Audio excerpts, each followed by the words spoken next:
There were the books, the ones about the flat disc, and with them came the notes, asterisked, marked, bringing forth the jokes and added wisdom, but in between were others, also books, but unanointed.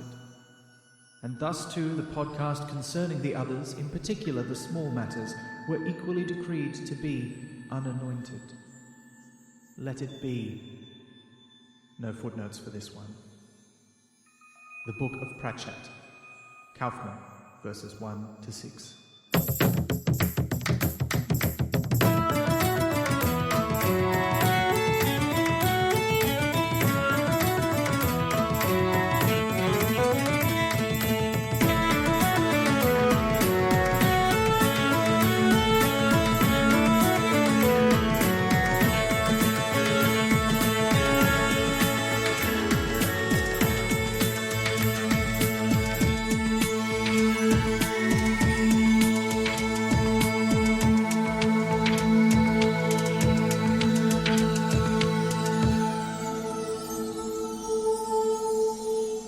Hi, I'm Elizabeth Flux. And I'm Ben McKenzie. Welcome to Pratchett, the monthly Terry Pratchett Book Club podcast.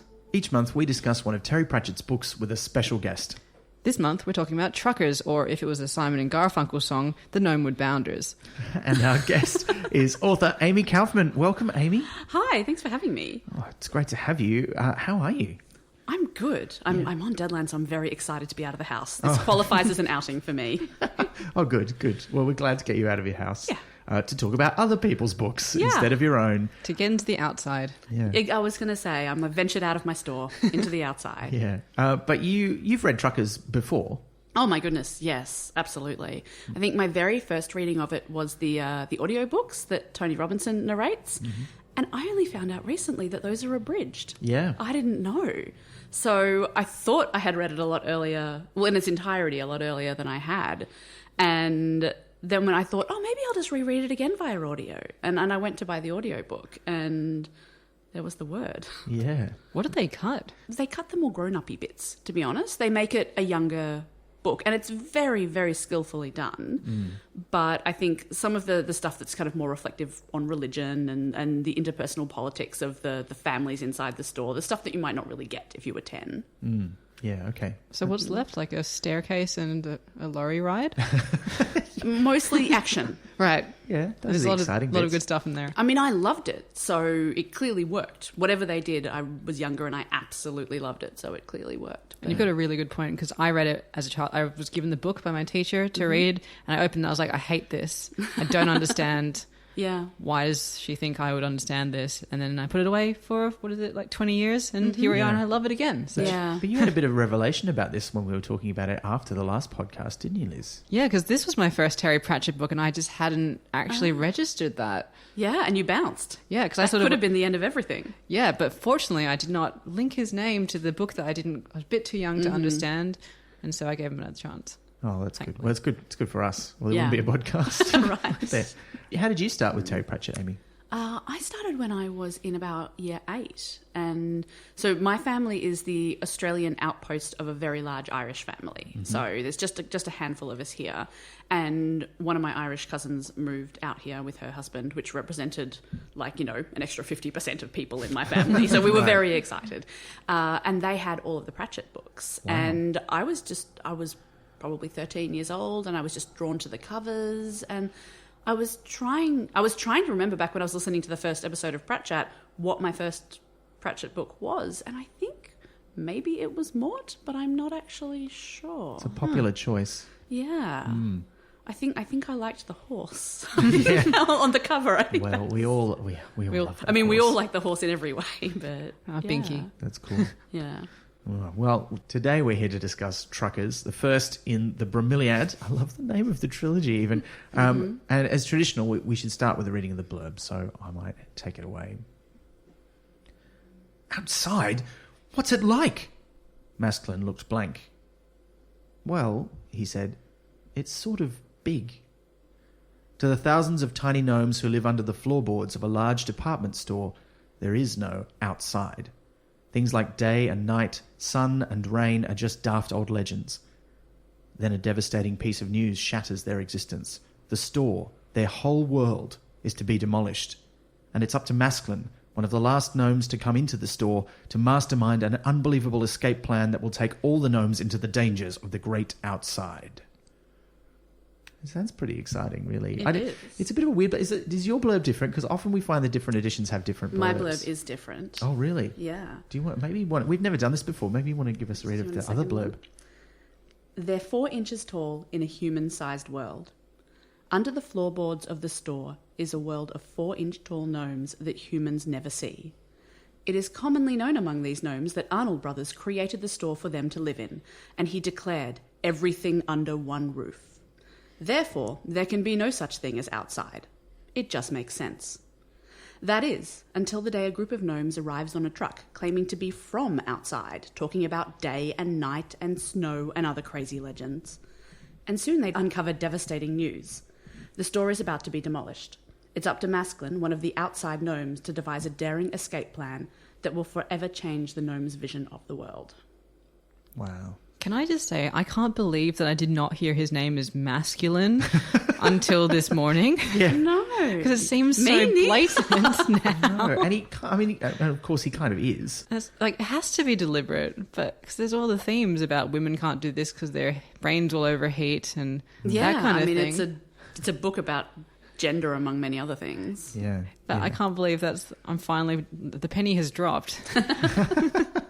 Yeah, well, it hadn't occurred to me either. No. They all have names that are kind of evocative in one way or another. I mean, obviously the store gnomes, we'll get onto their names. They'll have names that are corruptions of the various departments of the store.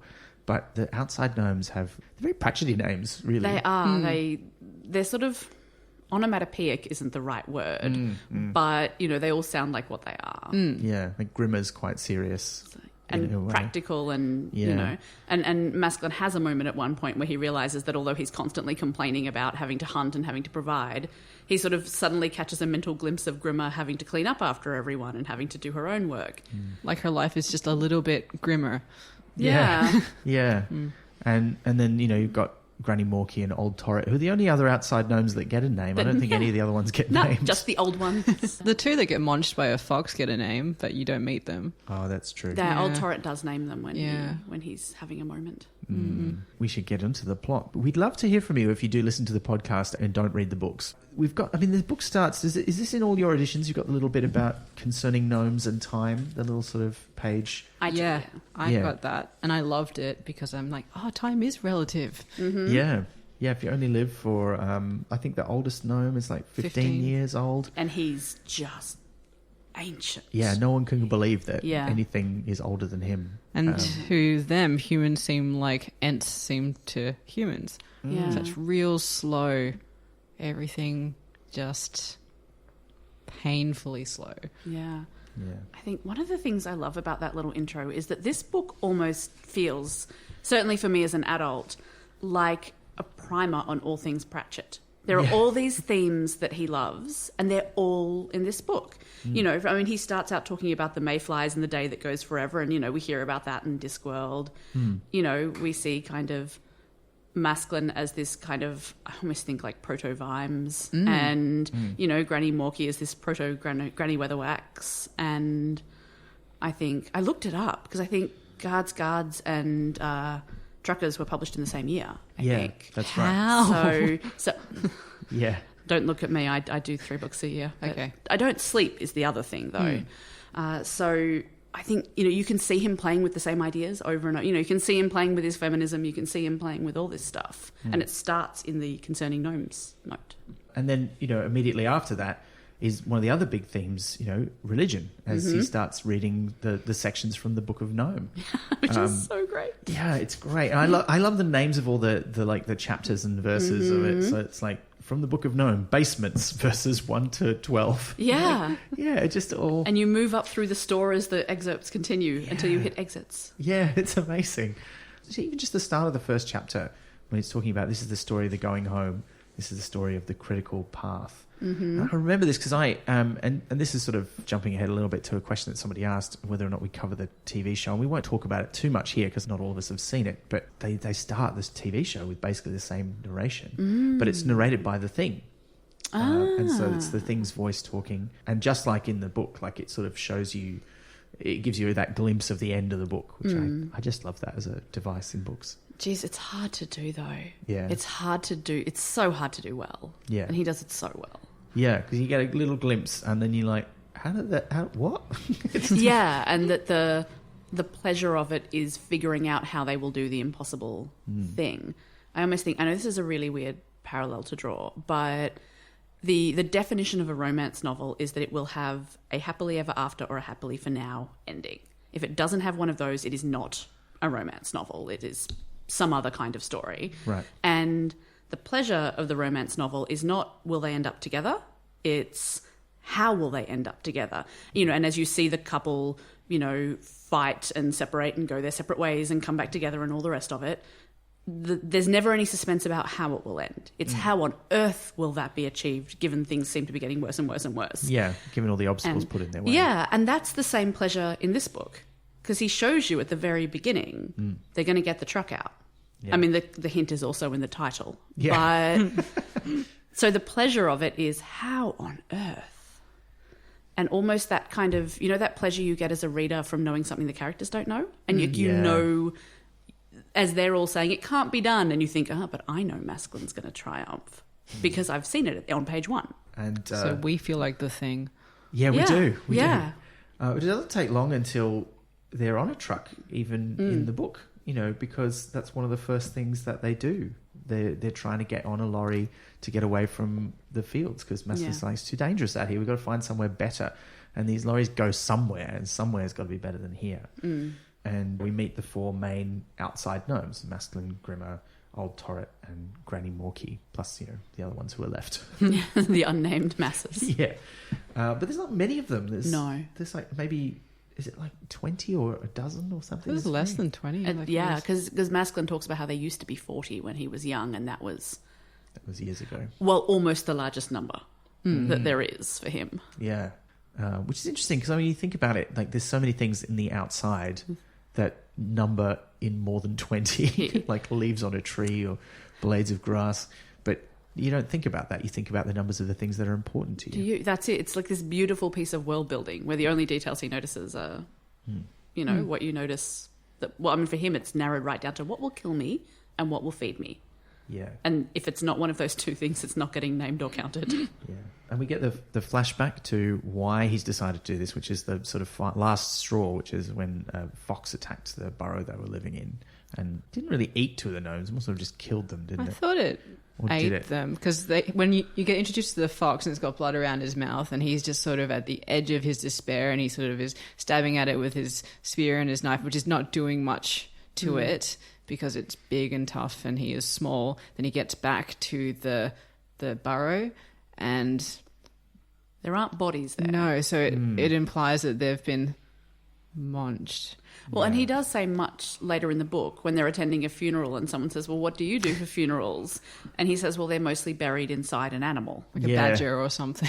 A badger or a fox or something. Speaking of the burials, you get a hint of what kind of mystical or sort of quasi-religious belief the outside gnomes have. When there's that quite nice line where they talk about the bit of him that was really him. Yeah. Clearly, they're grasping at that idea of the soul. But the outside gnomes really have very little of that sort of stuff.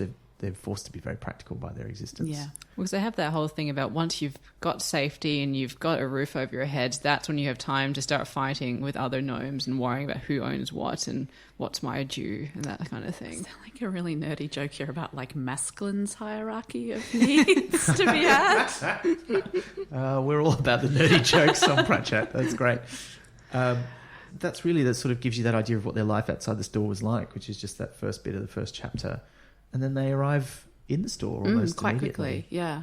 And not long after that, meet a gnome who lives there. Here, we don't know that there are any other gnomes anywhere in the entire world. We know there's the little group from outside, and we know there's the group who live in Arnold Brothers, and that's about it. I'm glad we've decided to call it Arnold Brothers because it is written BROS, but saying Arnold Bros sounds like board shorts at the beach and does. Smashing a bintang. No, it's Arnold Brothers. Yeah. It's a large stately institution. The department store essentially that they live in is very male driven. There's like one woman in charge of a department family. But it's interesting, I thought, because department stores were traditionally like a women's realm in terms of who they're for, and it's kind of interesting. Yeah, who shops opposites. there and who, you know. It was like when you look at footage of a department store in a movie or a historical, you know, if you're looking at sort of Mrs. Maisel or one of the series set there, it's all about women's spaces. Yeah, and my French's Terror was like La Bonheur de Dames. It's like The Lady's Paradise is like the classic early 1900s thing about a department store, but it is a men's world. My only real experience of things set in department stores are truckers and Are You Being Served? Which are not really appropriate to the discussion we're currently having.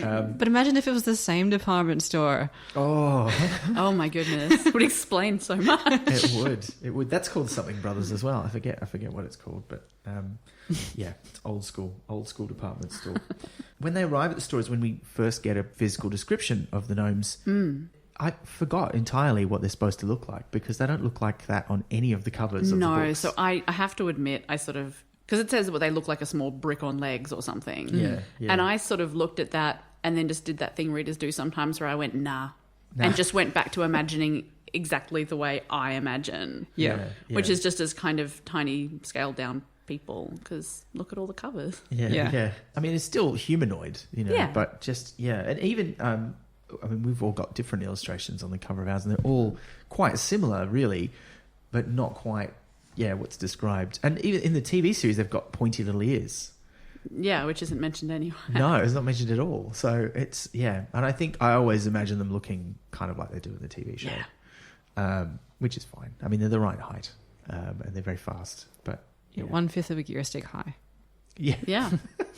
It's like, what's the classic thing that the Smurfs are said to be like 3 apples high or 2 apples high or something? Like they're not measured in normal. So here's a confession. I did not realize that Smurfs were small until last week.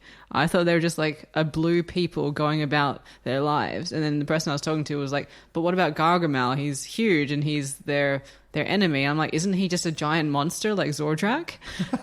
And they're like, no, he's a person. He's normal size. So my world's been turned upside down with this. So, yeah. I love that. I always love things that you manage to get all the way to adulthood and then go, wait, what? Yeah. Yeah, Smurfs, they're just the same size as us, aren't they? They just live somewhere else. Wow. Where there's giant toadstools. I don't think... I mean, the more you drill down, the more questions there are. Yeah. But how much time were you spending thinking about this? But I feel like it's Occam's razor. Like, is it more likely there's like a bunch of small people, or just one really large dude?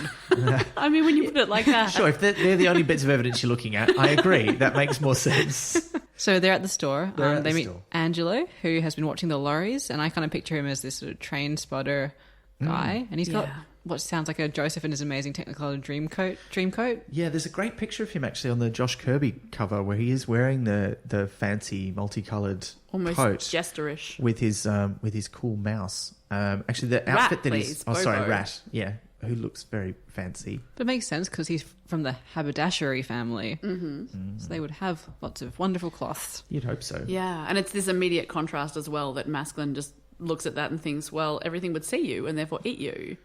And Angelo has never once had to think about camouflage. That's how Nelson got shot at the Battle of Trafalgar, isn't it? He went out in all of his Admiral regalia and a sniper was like, cool, got that. Oh, that guy looks important. Yeah. Quick. Yeah, it's when they're talking to him actually about what the outside is like, they don't have a lot of words. Like it's interesting what words they do and don't have. Well, it's like asking a fish what water's like. There's no... I mean, I'm being a bit of a writer nerd here, but that's what I do. And I was thinking about this stuff a lot as I was rereading. And one of your fundamental tools of, I guess, world building is what does the character notice? What does the character not notice? What does the character think is normal? And what does the character think is abnormal? And you're always asking yourself that as you're writing. And in this, it's like he's taken it to the nth degree. You know, Masklin and Grimmer and the others just literally don't understand the question. Yeah. And the words that, even the outside gnomes, like the words that they have, they don't have words for things you might even expect them to. Like they don't know what clouds are. Like they get asked, what's the ceiling like? And they're like, well, it's kind of blue or grey and it has white things floating in it. And you're like, well, Yep, that's technically accurate. I guess that's all you really need to know if you don't really know how it works. I think it comes back to the survivalism thing. It gets a name and detail if you can eat it or it will kill you. Plus, if everyone else around you has the exact same lived experience, you wouldn't need to describe the things you all see to each other. So... That's true. Yeah, no one has ever asked before, what's that up there? Because we all just know it's there. Yeah. This is where they get taken through to find out more about the store after they've talked to Angelo for a bit. Although they're almost going to eat his rat. Well, I mean... poor Bobo. Yeah. There's a fantastic line later from Granny Morky, isn't there? Where she's saying the pet rat can't come in. Thought you said you liked rats. No, I said I liked rat. Yeah, that's right. It's like the No Homers Club. Like, oh, but you let the other Homer in The Simpsons. And he's like, oh, no, but we've got one, so we can't have two. Yeah. Can't have plural Homers. They're sort of, they're dumbstruck. They're like, look at all this stuff. Look at this place. It's amazing. And it's nice, it's that classic thing of we're going to introduce you to this weird environment by putting people in who are from outside of it. I mean, it's sort of more closely mirrors human society than the outside Gnomes' lives do, I guess. But it's still quite far removed. It is. One thing that's really interesting about this section is I noticed that it's almost this contrast to, like, Masklin is almost playing the role of the sort of, quote, savage, unquote. Like, he's even got a spear. So he's almost playing into this stereotype of, that you would see in these really old racist stories about someone from somewhere, again, like, quote, uncivilized, close quote, coming in and saying, oh, what is this big metal bird in the sky?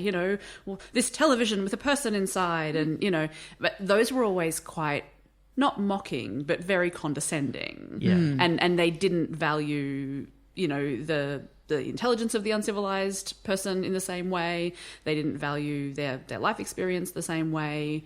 They didn't see that it was different, but, equal. Whereas Masklin is sort of playing that role, wandering around with his spear, and it doesn't feel that way at all. No. Well, because we're also mocking the store gnomes. Because exactly. Their lives are ridiculous in many ways, especially to the reader and also to Masklin, who's like, what? How does this even work? I mean, he finds it very difficult to buy into the whole, this is amazing, because he's too busy going, this doesn't make any sense. Yeah, he wants to leave almost immediately. And even the ones who are so awed by the amount of food that's available and stuff have pride about the outside as well, because there's Granny who keeps going, oh yes, I caught much bigger bananas than this when I was in the outside. Like, I'd chase them down and that kind of thing. She's got this weird class sort of awareness about her, which is like, where did that come from? You've been living outside on your own for like however long. I did think about that, but I think we're watching it come into creation. I think we're watching it happen. I mean, it lies dormant in all of us, no matter what our circumstances. Yeah, I guess so. Plus, she's also technically in charge of the gnomes, because like Torret is Torret in charge, but he is not. Yeah. Oh yeah. She's always telling him what he claims that he's in charge. He's very clearly. Do this. Don't tell me what to do. I'm the leader. Of course you're the leader. Do this. Yeah. And they have that's right. Do this. Yeah. And they have that beautiful echo of that later between Masklin and Grimmer. Oh, I loved that. Yeah. She says, and she literally says the same thing. Of course you're the leader. Nobody said you're not the leader. Now do it. Yeah. And I thought, oh my goodness, like if nothing changed. Yeah. I was going to say, in 50 years, but, in 3 or 4 years, when you're both old gnomes. Yeah. It'll be the same thing again. Yeah. Except 2 other books happen and they both change a lot, which is nice. They get in the store. They go for an audience with Angelo's father, the Duke de Haberdashery. But I want to talk about the names because it's weird to me that the names of the noble families are corrupted versions of the department names. And yet when they talk about the departments, they use the actual names of the departments. So it's almost like they've deliberately decided to have names that are not quite the same. And they're pronounced differently in the TV show. Like it's the Haberdasheries rather than the Haberdashery. And I think in the audiobook, I think it's the Haberdashery. Because I remember when I was reading the book, that's just instantly where I went. Yeah. So I think that's weird, but I kind of like it, and it makes it easy to differentiate between when we're talking about a person or a family and when we're talking about the place. It's kind of like how we have last names based on trades, which have changed a lot in just a few hundred years. Like that's why we have so many Smiths and things. Like it's not quite the same, but we used to be of things, but now we still have the last names, and those things still exist. but there's just a slight remove. And it's not clear. I mean, I don't think they ever say exactly when they arrived in the store, but it's clear they've been there for a long time by Nome standards. Yeah. I mean, the abbot is 15 years old. Yeah. And one has the impression he is one in a long line of abbots. Yeah. So they've been there probably at least, 40 or 50 years, Yeah. which is a lot of Nome generations. Yeah. Or maybe like since 1905, like as soon as the store opened. It's possible. Like it's... Because there's that question, like, what did we do in 1904 before Which the again was store opened? weird because they always say Est 1905 as part of the name, and then right near the end, someone's aware that it means that's when the store was built. Yeah. And you're like, oh, okay. I wondered if that, because I thought about that, and I thought, because no one else seems to know, and I thought, well, maybe that's intended as a sign of higher education. That the Nome that gets that 1905 is a year and 1904 was also a year. Yeah. Maybe that's the sign that the minds are starting to open and everyone having these reading lessons is starting to wake up this sleeping beast. Yeah. That does make sense. Yeah. Yeah. It's interesting. So what is ironmongery? Is that a department? Yeah, I took it to be like frying pans. Yeah, I think it's an old-fashioned name for that, for like anything made out of, iron or steel. Kitchen implements. And it's like very old. I mean, it's a very old-fashioned department store. I mean, it's established in 1905. and going out of business because it's old-fashioned. So. Yeah. Although the company that founded it and started with the store is doing very well. Yes. Arnco. Amazing. We'll come back to that. Arnco sounds like something Schwarzenegger would do. But they don't make themselves popular, do they? Oh no, there's vacuuming in the corridor. Was it bargains galore's coming? Yeah, oh no. And so while they're in this store, and I really like the line about how it seems bigger than the outside because it has constraints. So you never think about how big an unlimited thing is because it is unlimited. Yeah. I only wrote down a couple of things and that was one of them. Yeah. I loved it. But while they're in the store, the thing wakes up. The thing that's been passed down from leader to leader that Masklin was happy to leave behind as they're escaping because he's like, this is just a cube that does nothing. Yeah, Suddenly weird the little black electricity and perhaps the change in circumstances makes it sort of kick back into life. Yeah, bring me closer to the electricity. And it's got, in the TV series, it's got this beautiful, plummy sort of, very clear received pronunciation English voice. Oh, heaven. Which is a little bit like, I mean, it's very much like Siri, but with a male voice. Right. Yeah. Bring me closer to the electricity. And you're like, oh, okay. Bit prescient there, Pratchett. But yeah, it's a nice voice. And I kind of like how, as is a bit of a theme of the book, where practical things take on a sort of religious significance. This is like the black box or the flight thing. The Flight flight navigation recorder. and recording computer, yeah. And it's become this profound sort of religious object, but it's just a practical thing that's helpful, much Yeah. like the signs around the store. Yeah. Yeah. I mean, yeah, I took that to mean that because you can see the traces of the message have been passed down in that this is very important and it will help you get to the heavens. And they specify not one heaven, the heavens. Old Torret says that early on. Yeah. And I sort of imagine that they had it, they knew it was important, they didn't know why it was important, and so then in time they invented a reason for it to be important. Yeah. And it sort of became, like, while it was dormant, it was kind of just like the conch in Lord of the Flies. It's like whoever has this is in the charge leader. and is directing us. And does it wake up because it's near electricity or because it senses that, something's happening where we can start to go back on our mission? Well, I also wondered whether it woke up because, it had enough power to be able to listen in and it could hear the gnomes starting to argue about whether it was worth anything at all. Because just before it wakes up is when Masklin's like saying, I'm fed up with this thing. What is it telling you to do now, huh? What is it telling you to do now? He's like, well, it's... Yeah, and then it speaks and he's freaked out. And they realise that it's never actually spoken to him. It's just, just make stuff up that seems reasonable and tell everyone the thing told you. I wondered when Old Torret was going to tell Masklin that. Because Old Torret says that he was told by the leader before him, you just say what you think the thing would say. Yeah. And at some point that was going to have to go to Masklin. But Old Torret obviously thought he had some more time on the clock. Yeah. I thought that the thing did only wake up when they hit the store, partly because it was so ignorant of everything that had happened prior to that. It was asking the gnomes, do you know what this is? Do you know what that is? Do you know these words? Yeah. And then it does a throwback to the Savage thing where it tries saying, big boom boom in sky, and they're all like, what? Yeah, when it's trying to communicate about the destruction of the store. Yeah, that was weird and a bit unfortunate. It was a bit unfortunate, but it did sort of feel like, again, that approach to, you know, let's do the condescending savage impersonation, only it doesn't work. Yeah, because they're like, that doesn't make any more sense to us. Than what you were doing before. But Yeah. I did think maybe it was that feeling that I had of, oh my God, a million times they could have lost it. And they never did. And they had no idea. And this is the first chance it's had to warn them in who knows how long. Well, 15,000 years. Because when it wakes up, it says 15,000 years have passed. And Masklin's only just learned what 1,000 means because he learned there were 2,000 gnomes in the store. He's like, what? How many is that? And it blew his mind. Yeah. Yeah, this is a significant moment. And the thing, I like the thing. Like, I really like it as a device. It's the main thing that I think that grounds this as more of a sci-fi than a fantasy. Although I think a lot of Pratchett's books, even though it's got fantasy kind of tropes in it, it feels a lot more sci-fi in the way that it sort of the way proceeds. that it explores them and asks questions. Yeah. Yeah, but I do like the thing. Yeah. Yeah. Even though it is kind of sitting there listening, like Facebook ads, waiting.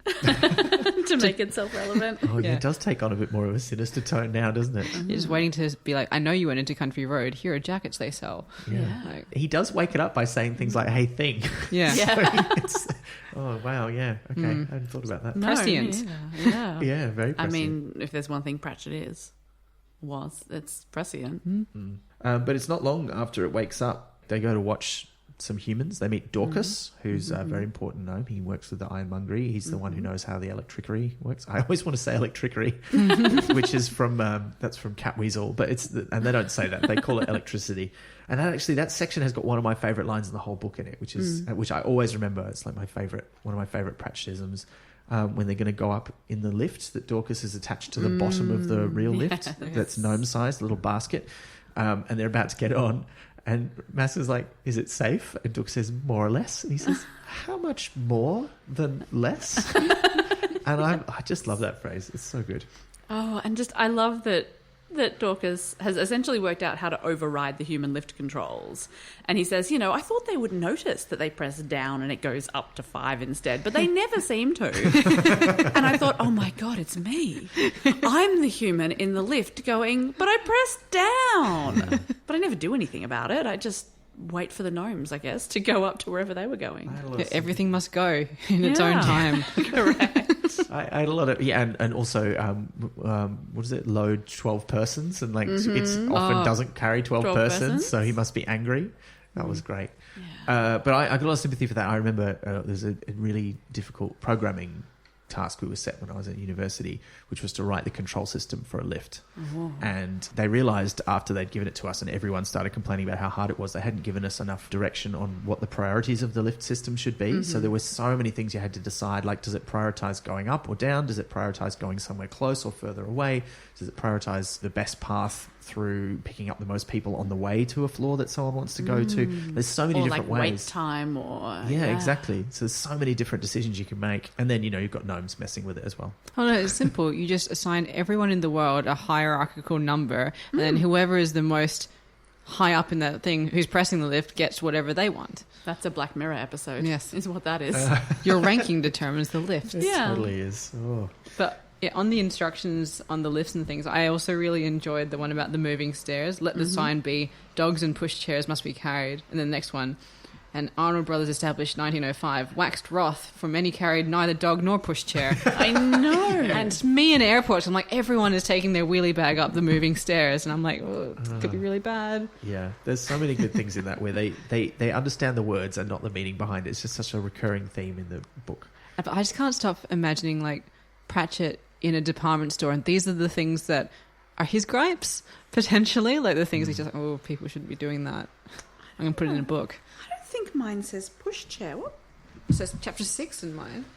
Oh, is yours an American edition? It might have some sort of translations for different... Let me try and find it. What might it say? Perambulator? Might be pram. Don't know. Strollers. On the moving stairs, let the sign be, dogs and strollers must be carried. And Arnold Brothers S 1905 waxed wroth for many carried neither dog nor stroller. Huh. That's a bit more modern as well. I remembered that joke because it delighted me. It's strange the little things they change. Like, isn't it? Yeah. Do Americans not know what a stroller is? Yeah. Or the do other way Brits around. not know what a stroller is? I'm not sure. Well, the original one, because push prams is quite old fashioned too, because it was written in the 1989, I think it was published, so it was written in the late 80s. And a lot of the terms and things in the book are, and it's about an old fashioned department store as well, and written for kids who were probably, I mean, what would you say the age range for this book is? Sort of coming up to about year 7, I think. Yeah. So year 3 to year 6 or year 7, I think. So you sort of, like not yet teenagers. Yeah. And so, there's a lot of stuff that they would be familiar with as being young kids in the 80s that nowadays feel like quite old fashioned and a bit weird. Yeah.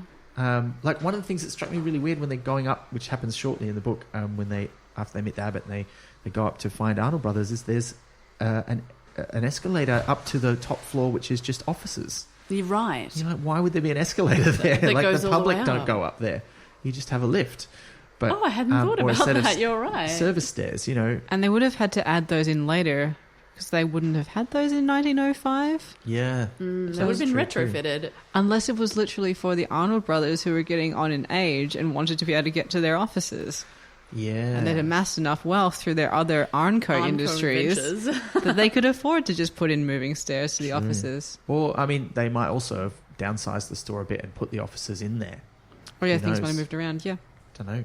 But before we get to that, the thing tells them the store's going to be destroyed, although it has a bit of trouble conveying that information. idea, yeah. So they run off to see the abbot, and there's a great exchange there where on the way, Master's saying, well, we'll just have to leave. And Dawkins is like, there's nowhere else to go. And he says, of course there is. It's outside. I've just been there. And he says, no, not if you don't believe in it, there isn't. And it reminded me of Rosencrantz and Guildenstern are dead. They have the discussion about England, and one of them is saying, I don't believe in it. He says, what, conspiracy of cartographers, you mean? And he's like, no, I mean, I don't believe in it. Have you ever had that thought on a plane where, like, and this is very, like, Matrix self-centered view of, like, paranoid fleeting thought, where you get on a plane and you go, literally, they could just make some noises outside and all the darkness, and then you get back out, you haven't actually moved, but they've just changed the scenery around, and the plane hasn't gone anywhere. Like, I'm going to think that now. I hadn't till now. Because you're like, it could be a thing. It could all just be like the Truman Show giant conspiracy. You think you're going lots of places, but really you're in the same place and everyone else is in on it. God, well, I mean, they're about to build windowless planes too, so... To make it easier. Yeah. Well, I mean, their excuse is that it'll remove, 2/3 of the weight because of the structural stuff required to do a window. And then they're going to put fake windows on with TV screens that come from cameras outside, so you're still seeing what's outside, but you're not... They don't have to build the arches that support a window. Right. That's weird. So I did not know it'll that. use less fuel and be better for the environment because the plane will weigh so much less. And better for the environment so they don't have to do all the fake clouds going past the already fake windows. They can just pre-record those and use them over and over again. Yeah. Wow. Oh, they could probably even write a program that generates random ones so you don't get fooled by repetition. Yeah, wait a minute. I've seen that Abraham Lincoln-shaped cloud before. And then the gas comes and makes you all fall asleep until it's the next day. So, yeah. Yeah. Oh, We've got it all worked out. I'm freaked out by this. There's one country and it is very small. That's it. Oh. Yeah. Well, the trip to see the abbot is not like that. They really do go to see to the stationery department to see the stationery. There's another line. It's very hard to meet someone who believes you don't exist, and the abbot refuses to see them quite literally, and sends them away. And Masklin is having that realization. As our sort of identification character that religion and politics are really complicated. Yeah, he's having his first realization that it is not going to be the tasks that are difficult here, it is going to be the people. And that's never been the case for him before. He's come from an outside where it was only the tasks. In fact, possibly even more than it should have been, because he begins to realize later that Grimmer was doing the people for him, which is why it was only ever tasks. Yeah. Grimmer was performing his emotional labour. Oh. It's, again, ahead of his time, really. Well, probably not. I'm not sure when that was sort of first discussed. Probably before 1989. Well, I'm not sure you were finding it in many fantasy or sci-fi books, to be honest. That is true. Maybe sci-fi exploring it a little more. I mean, McCaffrey was writing feminist science fiction in the 60s and Le Guin. Butler and so on, but... Certainly wasn't mainstream. Well, no, and I think your average fantasy story, God, still hasn't caught up with the idea of emotional labour, but Terry Pratchett was well ahead. Yeah. And, I mean, look, this meeting is where the thing does some of the labour as well, not any emotional labour, it being a thing, but describes exactly what's going to happen to the store using, in its own words, small words, which is very comprehensible, or mostly. And still the abbot's like, take them away. Yeah. But then they meet Gerda, one of the younger stationaries, who becomes a major character. And he's sent to sort of, come and find them or show them around. Well, no, he comes and find them. That's right. He comes back for a quick secret confab with the abbot in a secret place because he's like, well, I couldn't officially just say I was wrong in front of everybody. Yeah. But I'm going to listen to you now because, maybe you're right, but I can't just say that out of nowhere. Can't just do a 180 on the spot. Be carnage. And then he says, no, I'm going to talk to the thing. You go off and show them a few things. So Gerda does, and they learn the ways of Arnold Brothers a little bit. They learn a bit more about the store and the weird things that the gnomes believe about the store. Yes. Like the way they interpret the store's signs, like, everything under one roof and everything must go. And they name the seasons after the sales that are on each year. The Christmas fair. Yeah. Which I thought Spring was into amazing. spring fashion. Yeah. That's so good. And every time, and this happens when they go upstairs, and every time they see a thing that Gerda recognises and they ask him what it is, he just recites the advertising copy like a whole liturgy. thing. It's amazing. Yeah. Add that executive touch with this swivel chair. Yeah. Yeah. He's a delight. Oh, yeah. He's 100% great. genuine oak finish Yeah, that's right. or veneer. So they're having a look around there, asking about the religious stuff. And then they get fetched back to see the abbot again, who's now like, all right, I've been talking to this thing. And it tells me that the whole place is going to be demolished. It seems to know what it's talking about, but I'm not going to, announce this without checking it out. You're going to have to go and ask Arnold Brothers. Yeah. At the Seek ye top the of the wisdom of the top floor. Yeah. And he's like one who'd been there in his youth. Oh, and actually they say that there were no moving stairs when he went up when he was young. Yeah. So They do, must you're have been right. added So in. they're quite a new addition. Yeah. Yes, let's add moving stairs into the store that's failing and we need to demolish. Well, I mean, you know. you'd be trying to give it a pep up first. It was 12 years ago. Well, who knows how old he was. Within but the it last was 15 years, though. Sometime in the last 15 In years. years, and presumably not 15 years ago. So, Yeah, he would have had to be old enough to go. Yeah, as they're going up and Gerda's getting nervous, his teeth are chattering. And he's like, I don't really believe in prices slashed. Oh, the names of the gods and demons in this book is so good. just incredible. I mean, the moment that Angelo meets them and says "bargains galore" as an exclamation. Yeah. As someone who has spent, I can't even tell you how much time trying to come up with good exclamations that don't sound contemporary, that world build. Yeah. I mean, every writer knows this, right? That it's impossible. Yeah. And the second I read that, I just had a little moment as a writer of respect Terry Pratchett. Yeah, it was so good. So good, because it's not just plausible, it actually has the feeling of an exclamation. And it has, although it sounds a bit Bond girl, it has the feeling of... But it has the feeling of a name. That could be someone's first and last name, especially with the types of names that gnomes have. Yeah. And not just that, but all the things they encounter on the way up there. But yeah, I did like when he's like, his teeth are chattering. He's like, I don't really believe in prices slash, but my teeth believe in them. Yes, and my was knees and my stomach. And then he said, but we have to go right now. And they're like, why? Because if we wait any longer, I'll be too scared to go. And I just thought, good on you. Delighted me that bit. Oh, he's actually very brave, Gerda. He's one of those characters who is depicted as very timid and a coward, but he keeps doing all these things even though he's afraid of them. Oh, he's Rincewind. Yeah, he's a little bit Rincewindy, isn't he? The whole time he's screaming about how he wants to be somewhere else, but he does it every time. Yeah, And he's in this institution of learning, but he's not really quite right for it. Or maybe he's the most right for it and everyone else is wrong. But He's got a few questions already. And again, the abbot says, leave the thing behind. I'm going to talk to it. And he does, and it starts telling him about starships and, other galaxies and stuff. And it's like, whoa, this is... How come Masklin doesn't find out about this? And he does later, but it happens kind of a bit off screen. But just imagine finding that out. after this whole sheltered entire life of everything is the store... I mean, it'd sort of be on our level the equivalent of someone saying, oh, this is only one dimension. Yeah. And actually there are billions and we can access them and you came from another one and we're going to go back there. Yeah. That would just be, you know, I mean, we could all imagine that because we've all, you know, seen and watched and heard science fiction. Yeah. But if that was actually happening in your life, Oh, yeah. it would blow your mind. It's Yeah. like that episode of Rick and Morty where like his car battery is world within world within world. Right. Yeah. It's just, That's or in weird. Men in Black where like at the end it's a locker and like the Earth is just inside the locker in a bigger subway station. Oh, yeah. And there's in the first one, there's the thing they've been, like the MacGuffin they've Yeah. been getting is the little bauble which has the whole universe inside it.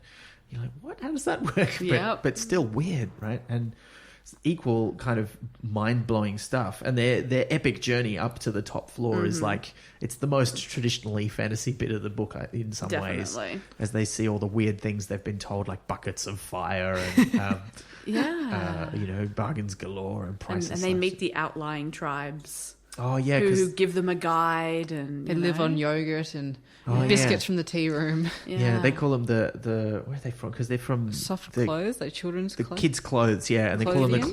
Clothians with a K. Yes. Yeah, and when they're on their way, is it there that they meet the bandits, or is that earlier? That's earlier. That's earlier. We skipped that bit. 'cause We they- did. It's that one was of my the favourite. Oh, corsetry yeah. bandits. The corsetry bandits. And it's such a classic Pratchett moment, like talking about it being a Pratchett primer, this Yeah, book. yeah. The idea that they say, well, we're robbing you. And then it said the outside gnomes went into a huddle. Yeah. Like they're going to consult on this new concept. And they come back and they're like, politely decline. Yeah, it's all the same to you. We think we'll just keep what we have. Yeah. And he's like, we're robbing you. What? We're robbing you. Oh, it's the knife in his mouth. Could maybe take that out and then we can hear what you're saying. Yeah. And they just easily, like all of them, just easily beat the crap out of these. Yeah, gnomes. including the elderly Yeah. outsiders all Some get elbows. in on the fight. But Because they fight off foxes, like some corsetry bandits and nothing. Nothing. But this idea that, I mean, you know, that robbery is kind of this social convention that, you know, doesn't really seem like the corsetry bandits would actually stab anyone. So it's really just an Yeah, understanding. they just give a bit of a show of force and people give in. Yeah. And they're like, well, we're not going to do that. Well, it's like that thing, isn't it? That what if children find out that there's nothing after you count down from 3? It's the threat that there's going to be something. Oh, like, yeah. you stop that and I'm going to start counting down. Carl Wilson talked about that. But yeah. Yeah. That's why you get slower and slower as you count down. Yeah. Oh, it's coming. Like, just, I see it in schools too, where they start going 1.5, Yeah. 1. and the fear mounting at the back of the eye. Yeah. But they do make it to the top. They make it to they see the names on the doors, and they go into the Arnold Brothers office. And my favourite part about this is when they're looking at the chair, and like they describe it like you said earlier. But Grimm is sort of going, it's kind of a human-sized chair. And Gerda's like, I expect humans sit there when Arnold Brothers is telling them things. What to do, yeah. And he goes, what do you look like? Yeah. She's like clearly going, I reckon he's a human. And Yeah. they're like, no, we're not going Yeah. there. No, he was the size of a human. So he's the size of a human and he sits in In a human's chair, reads a human word. This is why women can't read books. Their brains will overheat. Well, and I mean, remember, Grimmer wasn't meant to be on this expedition in the first place. No, but she insists. And the whole reason it doesn't take forever is like they're waiting at the bottom of the moving stairs, which was a very Harry Potter moment. Right. And then they're just sort of going, we'll just check out if it's safe. And then Grimmer just goes, bugger this, and just runs just forward and jumps jumps on. And they have to follow her. She's like, we would have been there all day figuring out if it was safe. Yeah. And you're like, yeah, good on you. And there's a moment somewhere, I forget where someone says to Masklin, you know, like, tell her not to do that. And he looks at them and says, I have never told her to do anything in her life. Yeah. And he's not being an outraged feminist. He's just like, the sky is blue Yeah. with white fluffy things in it. And I don't tell Grimmer to do... Are you serious? Yeah. It's the witches all over again. It's, Yeah. you know... It's Nanny Ogg saying to all her, you know, her sons, you know, oh, well, I'm sure you'll know what's best for the family when you decide to do X, you know. Pull the strings rather than having the responsibility directly. Yeah, and they do it. And the thing is, I think what he's calling on there is that kind of very traditional English village setup. Yeah. Where, you know, that's almost a cliche that the women are running it, but the men are allowed to think so. It's like whenever Miss Marple's on a case. Yeah, she lets the cops think that they're doing all the work. But they make it not just into the office, onto the desk with the paperclip ladder, which I thought was great. And Gerda's like, I would never have thought of that. But then they find a letter and they read it, and it reveals that, yep, absolutely, this store's going to be demolished because Arnco, the company that started by founding this store, has gotten really big, and this store is no longer really a profitable enterprise. So it's time to get rid of it, and then they're going to build a brand new modern department store. And a leisure centre. That's right. Yeah. And Grimmer's like, what's leisure? Yeah. And you realise it's not just that she doesn't know the word, it's the concept. Yeah. And there's got that great bit where, Gerda reads it and then he starts freaking out and he's like, oh, we're doomed. And then they see that Prices Slashed is coming through the door, the guy with the torch. Security guard. And Masklin just says, do you think you could go and be doomed on the floor? And I'm like, that's such a Pratchett line as well. It is. Well, and then they've got their hands clapped over his mouth and they say, if I take my hand off your mouth, are you going to be all doomed again? He's like, No. Are you going to be quiet? and then they're saved by Bargains Galore, who comes by with the vacuum cleaner and distracts the security guard. And I like how he sort of goes, oh, apparently the humans in the store have their names written on them, so this guy's called Security. And he thinks he's found the real name of Prices Slashed. And what's the quote about, like, and he sits in the basement drinking his horrible cups of tea or something? It's just like, you picture this, like, kindly old man. 'Cause he's this guy sort of having, like, white hair and a moustache, and he's just peering around this old department store, sitting in the basement drinking a cup of tea, and they're, like, this horrifying image of this, like, eldritch, terrible thing. Yeah. It's just great. Someone's grandpa. Yeah. Who everyone's like, oh, we should probably get someone else in the job, but, Gus has been there forever. And Yeah. And he just, what would he do with himself? Yeah, we'll keep him. Yeah.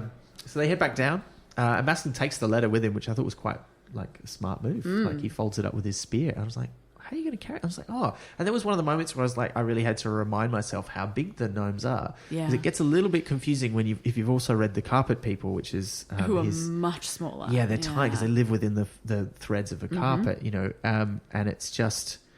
Yeah, they're not that small. Like they're big enough to ride around on rats if they want to. So it's or have them as as pets, like large dogs. Yeah. But nitpicky point, you can only fold a piece of paper, and I assume it's an A4 piece of paper so many times. It'd still be huge or heavy in his hand or thick, isn't it? Quite big, but no, because it gets to I don't know, that's as small as you can fold a piece of paper, is it? Yeah, that's smaller than a gnome, though. That would be... It's like a quarter of its size, so yeah, doable. It'd be like carrying a giant art portfolio or something. Yeah. It'd be unwieldy, but probably still preferable to going down and saying, trust me, I promise I saw a letter. Oh, you'd want to take it, but just on a practical sense. Yeah. And I wanted you to know that I knew you can only fold a piece of paper a certain amount of time. 7, as you said. Yeah. I think it's in anything 7 times. Is that the... Yeah, they did it on Mythbusters, so it's true. It's true. They have science. Interesting. Okay. Which is like the magic number of notes, of colours in the rainbow. Wow. The itch that you get after a certain number of years. Oh. Yeah. Yeah, okay. All those things know that you shouldn't go higher than 7, because if you do, then you risk getting into dangerous territory with the next number. That's true. Yeah, that's the number we don't speak. The number we don't say. You can't fold a piece of paper 7A times. Yes. No. Yeah. But they get back down with the with the proof. They do. And it's just one sentence, but I love this bit where they say they descend because they have to come down a different way because there's no down. I was just pausing because in my family we always say upscalator and downscalator. Oh right. So there's no downscalator. Yeah. Okay. So they have to go. I think it's down inside the walls, and they're grabbing onto bits of string and cloth that the Clothians have left behind. And it's like with that one sentence. For me, there was this whole epic that was never written about their explorations and their, adventures. The founding of Nome civilization. Well, and who were these Clothians who went and who left these things pinned up that others might be able to traverse the path more easily, and why were they doing that, and what did it cost them, and It'd be a Rogue One spin-off. It feels like it could be its own story because in a way it makes them feel to me much more similar to the outside gnomes. Yeah. Because they're sort of a little bit more independent, a little bit more separated. And, the whole trip up to the office and back again is basically a testament to the fact that the outside gnomes, who everyone thinks are less developed and less educated and less understanding of everything, are actually the only ones practically capable of doing anything. And it's not because they're sort of, in that closer to nature kind of model that, again, is really old-fashioned and offensive. It's just that they're the ones who have had to be able to do these things to survive. There's no options. You just have to get stuff done or you get eaten by a fox. Like, it's more of a class thing, I think, than a civilization close to nature thing. Yeah, I think you're right. And that journey is really the turning point of the book too, because once they come back down, the old abbot accepts that what they've been saying is true, and with his last words says, "You must leave," and he sort of dies at that moment. And it's convenient. It is a bit convenient. It's a bit weird that he seemed okay, but he's supposedly very, very old, and then when he comes back down, people do that though. There's science in on this, that the death rate goes massively up after significant birthdays and significant anniversaries and stuff. So you're holding on. We tend to hold on. Yeah, that's true. So maybe that's what he's doing. Like, he's hanging on until he's sorted out this one amazing, important thing. I mean, he's clearly been declining while they were gone, although it's not entirely clear whether he's actually declining or, like, Granny Morky's medicine is making things worse. And they don't say how long it takes them to get up to the top, but it's clearly a long time. Like, it's at least in the hours, which for gnomes is a very long time. It's a long time, yeah. So, yeah, he could have been getting worse. And when they come back, they don't really understand what's happening to him. Granny Morky says, he's dying of being alive for such a long time. And Mass says, I didn't know you could die of that. No, he's never seen anyone get that chance. Yeah. Before we get to the plan, there's the funeral, which leads to what happens to gnomes after they pass if they've been good. Yeah. Well, let's take you to the gardening department and we'll show you. Oh, it's horrifying, isn't it? It's so weird. Can you imagine, like, as humans, if someone was like, this is what happens, and there's just, like, a garden gnome version of humans, they're like, this is what happens to good people. That, like, some other people had built and put there and you didn't know who it was. Because they never cotton on that it's the humans that are making these garden gnome sculptures. Well, I mean, because there's a debate later about the human mannequins. Yeah. Are these good humans who are allowed to be in the store forever, or are these bad humans who have been frozen? No one's clear. Yeah. Which I thought was interesting, given that the garden gnomes are supposed to definitely be good gnomes. And so the mannequins would be humans, wouldn't they? Because we just added G to the beginning. Yes. And then Torret gives us a bit of insight into life outside when he was young as well, because he's like, I've seen one of these gnomes, and everyone's just kind of like, oh yeah, whatever. It's like Granny Morky's saying, I caught a banana in the wild that was much bigger than the one here. But he has, like, he went off on an adventure and he saw it in a garden and no one believes him. He's describing quite a plausible experience of going to someone's house and seeing a garden gnome in the garden. Yeah. There was a wee contradiction here, because he talks about it being in the garden of someone's, and I don't know if he says house, but it's clearly in the garden of someone's home. Yeah. And then later Grimma says, what's a house? That's right. To Masklin. And which might just be that she's never seen a house. Yeah. But it seemed to me unusual that the outside gnomes would never... She's 3. Well, Masklin says to her she's 3 years old. Almost 3. Almost, yeah. And you get, maybe, I think you get the idea that that sort of experience led the outside gnomes to just try and avoid humans as much as possible. Yeah. And so because when we meet them at the start, they're very much in the wilderness. They're not near any, housing estates or anything or residential areas. And a cat's a villain in a Pratchett book. Here. I know. Yeah, I was like, it could just as easily have been a dog or a fox, but he chose to make a cat the one who attacked the person in Torret's old party back then. Maybe he knows, even though how much he loves cats, he knows it's most It's what likely they to have would been do. a cat. A cat would be all over gnomes. Like, there's no tomorrow. There's gnome tomorrow. Yeah. Yes. And so that's a bit of horrendousness. And as you alluded to earlier, they talk about the difference in burial customs, but also just the things that they believe, like, where you go after you die, like you have to go down into the furnace and be judged by prices slashed, and then hopefully go up to join Arnold Brothers in the top floor. Like, what would you do if, like, you were, like, doing your normal furnace business as a human worker in this department store and you just found, like, teeny tiny humanoid remains? Like, would you tell someone? Would you just be like, that didn't happen, I choose not to believe in that? Like, I mean, I think in the Pratchett verse, that's what you would do, because in the Pratchett verse, no matter which world you're in, people have an extraordinary ability to not see things. it's like the TARDIS, you just accept it. Yeah. But, yeah, so I just had that when I was reading it, I was like, oh, no, like... Well, I mean, it's the same as at one point someone sees one of the gnome's pieces of clothing and just dismisses it. Is it in the truck or something? Oh, yeah, because Angelo leaves his jacket behind. Yeah. And Masklin finds it, but then the humans don't notice it. Or it might be even when they find the truck at the end and there's all of the strings in it and stuff, and they're like, "There's just loads of strings in here." Yeah, but there is a point, it'll come back to me, at which I think a human sees a piece of clothing but doesn't seem to recognise what it is, which I would have thought the gnomes would be big enough that would... Yeah, I guess they might just think it's doll's clothing or something. Yeah. Yeah. But so they have the funeral, they learn about the afterlife, sort of, and then they decide on the plan, because... Gerda is now the new abbot. Yeah. Almost immediately they decide.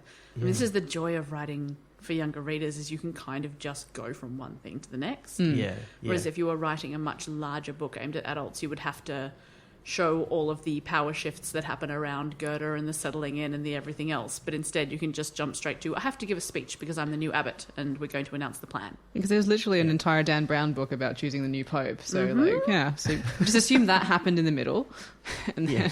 And other thing to say is, like, that whole bit, like, going up to the top, coming back down again, having the funeral for the abbot and deciding that we got to leave and make a plan. That's all one chapter. Like, that is like the biggest, most stuff happening chapter in the book.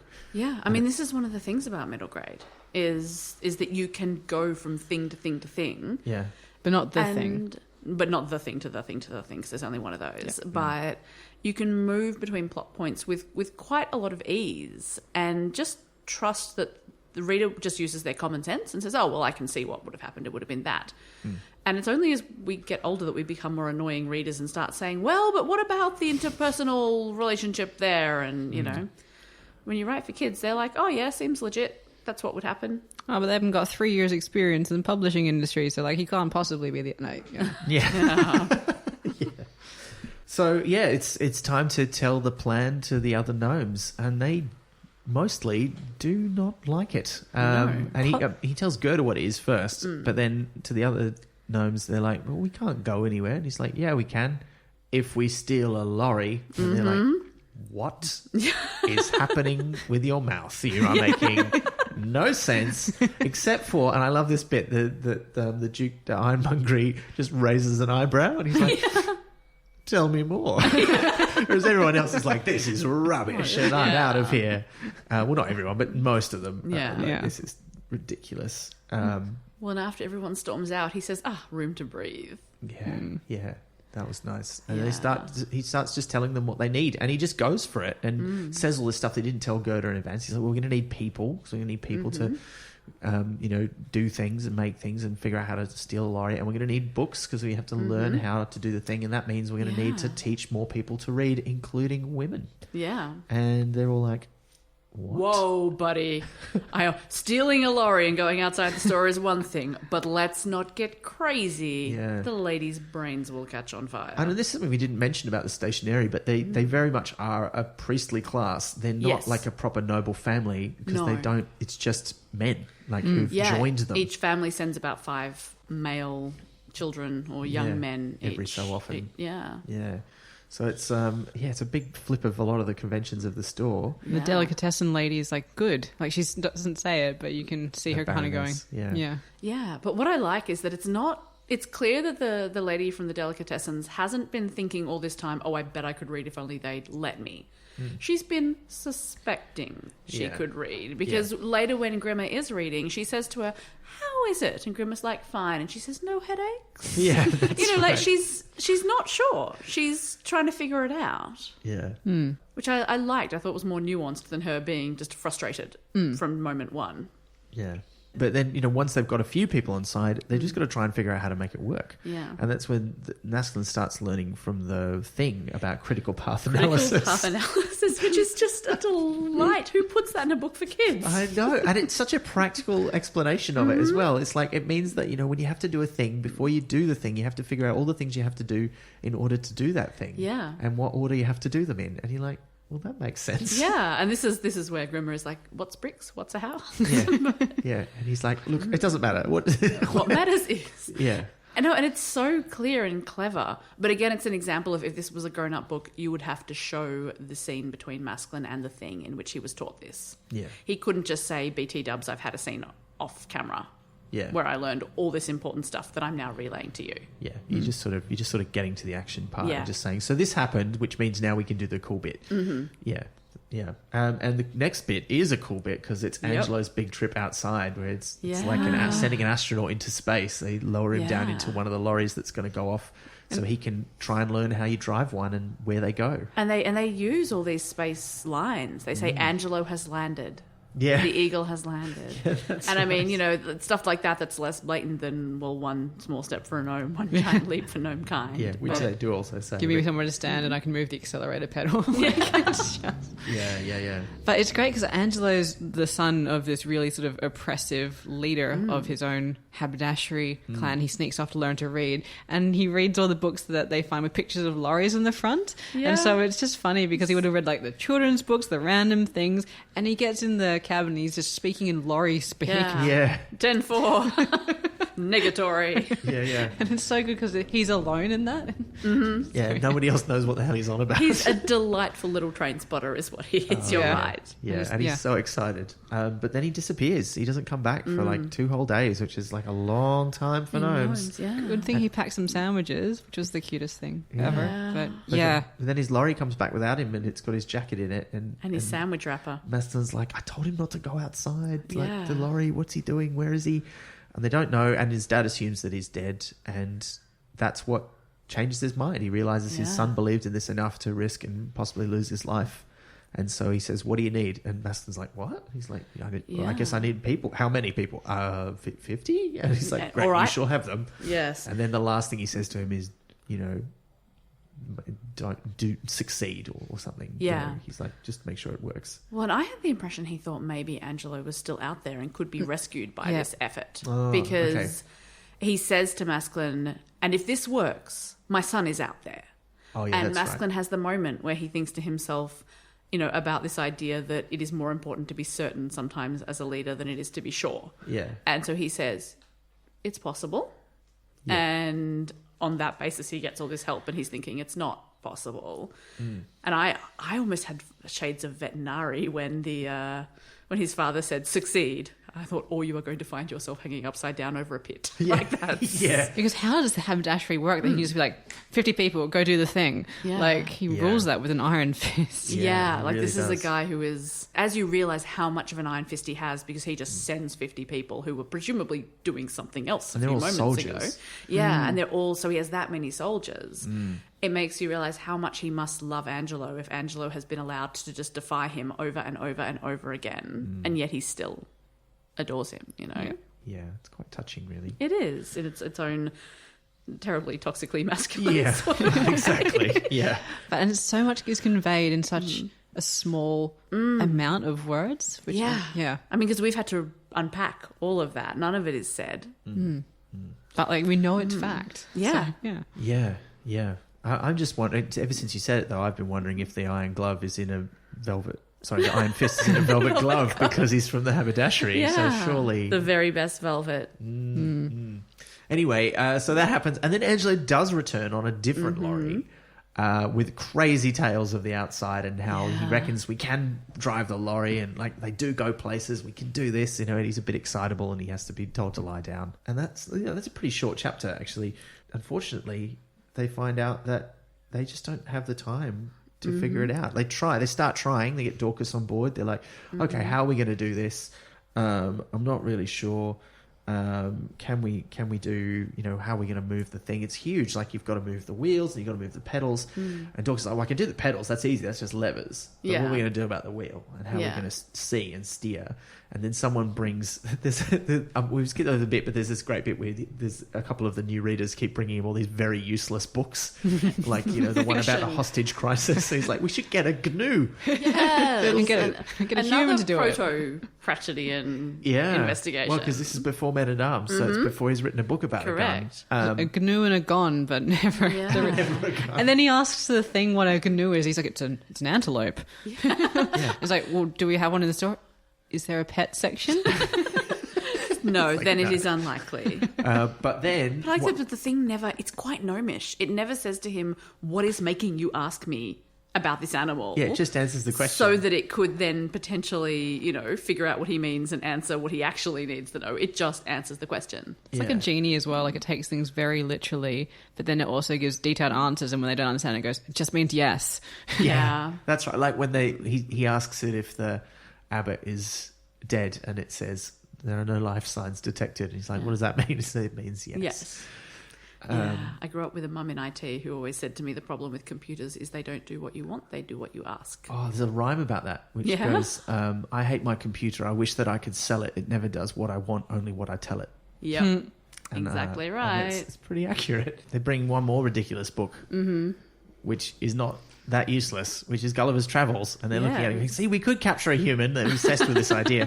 And then that gives Masklin the idea, ropes. And he has that great moment where he says, I see the way. Yes. And then he exclaims, Arnold Brothers S 1905. Like, he's picked it up as well. And he's starting to wonder about religion, Masklin. That's the thing, is Terry Pratchett never just outright mocks religion. No. He never just outright says it's stupid or people who believe in it are stupid.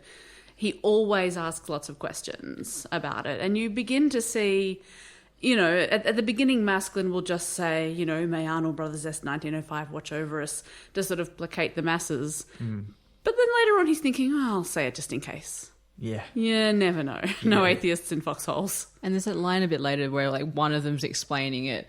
It's because of Arnold Brothers, and the other one's like, it's luck. Oh, yeah, Goethe's talking about it. Is that what you mean at the end? Yeah, where they're looking at the store after they've escaped. Oh, it's when when they come across their eventual later location. That's right, yeah. But I have a quick question about Gulliver's Travels here. Is it in this world something that literally happened? Because they're like, oh, yeah, so we're represented in a book. That's really nice to see. And I'm like, is it like thinly veiled non-fiction, like Gulliver's Travels? Oh, so is it meant to be like Jonathan Swift met Nomes and wrote about them in Gulliver's Travels? Because they had that whole thing about Nomes crashed here so long ago that they gave humans agriculture. They taught them how to do certain things in the hopes that they'd get into space travel, but humans just were a bit too slow for that. So, like, did Gulliver's Travels happen?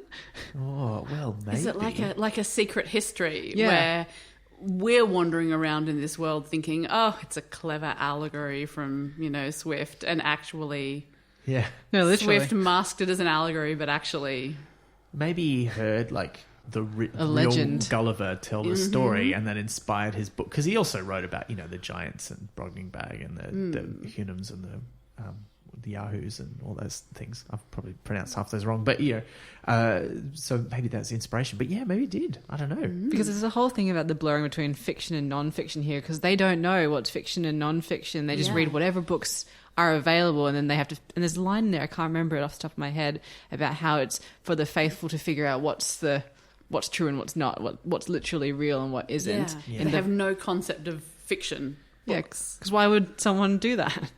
To them, which is just so delightfully meta in a assumedly fiction book. Yeah. Yeah, that was great. But that leads them to like figuring out how they're going to do it. The genius idea. But just as they're figuring that out, they're like, oh, we know what to do. Then it all goes wrong, because I think they've got 2 weeks left before they have to go, but they're already removing stuff from the store and doing preliminary works, which means they don't have 2 weeks to gather all the stuff they need. They're going to have to leave as soon as possible. And it's proof that they've never watched TV, because they know, like, if they had, they'd know that if you explain the plan will not work. Right? It just goes wrong. Basic, come on. Yeah, true. But yeah, I liked it though, because I love moments in books where I get caught out in the same way the characters do. They told me what the demolition date was, 21 days, and I went, got it, 21 days. And I didn't, even though I know more about demolition than they do, I didn't stop to think, well, if that's the day the actual, TNT gets put in, then they're presumably going to be stripping the store of valuable stuff before that time, and, as in fact they do. So I had the same moment as the characters did, which I liked. Yeah. Harsh. And they're like, well, we got no time to figure this out. We just got to do it. So they abandon the plan of collecting stuff to put into the lorry and just say, the humans are loading stuff onto the lorries. Yeah. We just have to pick one that's got the kind of stuff we probably need. And Dorcas finds one. And then this is where like Dorcas really comes into his own in this part of the book. This wonderful exchange where Dorcas is like, well, we're going to need to practice. And Masklin's like, okay. And Dorcas is like, how many nights do we have to practice? And Masklin's like, including the night that we will be driving the truck away? 1. Yeah. He's like, well, can't be done, but we'll do it anyway. Yeah. Oh, you're an engineer, aren't you? Yeah. He's very Scotty from Star Trek He in a super way. is, yeah. Yeah. But he's also got that great moment where they're watching the humans and like he's just come up with all these answers. Yeah. And he's just telling them to Masklin. He's like, oh, we took this. What is that? He goes, oh, he took the fuse. What's a fuse? He goes, this is. Like, so they can't start the car and they can't start the lorry and take it away. And then they turn the lights off. Yeah, but won't they replace the fuse? Well, they can if they like. We cut the wire. Yeah. Which wire? All of them. Like, what? And they just, they did so much stuff to just get the humans to give up and go home a bit early. And you're just like, this is genius. And the understanding of human nature, they're going to be like, won't they figure out we've done something? That they're like, oh no, they'll just blame the humans in another part of the store for having done this. And you hear like the guy kicking the lorry because it's not working. And he's it's like, temper. Yeah, oh, it's beautiful. And it reminds me actually in the TV series, because all the gnomes are stop motion animated at Cosgrove Hall, but all the humans are real human beings and they're filmed in kind of this weird slow-mo. And it's very 80s like videotape slow-mo, so it doesn't look very good, but they're sort of blurry and they move slowly and they're in the background as the gnomes are sort of watching. Although they do this weird mix of stop motion and live action for the lorry scenes where a lot of it is stop motion because they've got a model of the store already. But then out on the road, there's an actual police car and an actual lorry and people get out of it. And then there's like, you see the gnomes scurry underneath. So yeah, it reminded me of that because there's this bit where you see them kicking the thing and he's going temper. Yeah, it was so good. But that's it. They've just got to go. So they get everybody on board and they think they know what they've got to do. They get out the highway code. Yeah, Look in you the have mirror. to read the highway code before you can drive. Which It is says like so. The rules of the road. And they do the things that it says in there. Look in the mirror. what do you see? Myself, okay. Yep. Well, the main thing is we've done it. Yeah. And then they get it all into gear. They've got the gangs downstairs ready to pull on the gear stick and to operate the pedals and also to pull the wheel left and right. They finally get the engine started and they go backwards. I was like, oh, this is not good. And he says, Dorcas, open the door, and there's a long pause, and Dorcas says, you're going to laugh when I tell you this. Yeah, that's right. But it's getting urgent because Angelo's like, oh, I can smell diesel, which is what they call the fuel for the lorries. Yeah. And he knows that it combusts. And I love how he's got this really practical knowledge. I'm like, where did you find this out? Did you read this in a book or did you see this happen? Yeah. Billy and Jamie go to the seaside and learn about diesel. Yeah.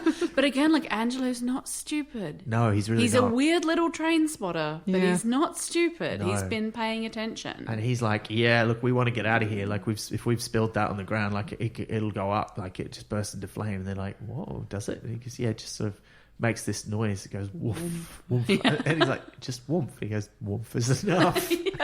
But good thing there's no fire until Price's Slashed appears on Smoko.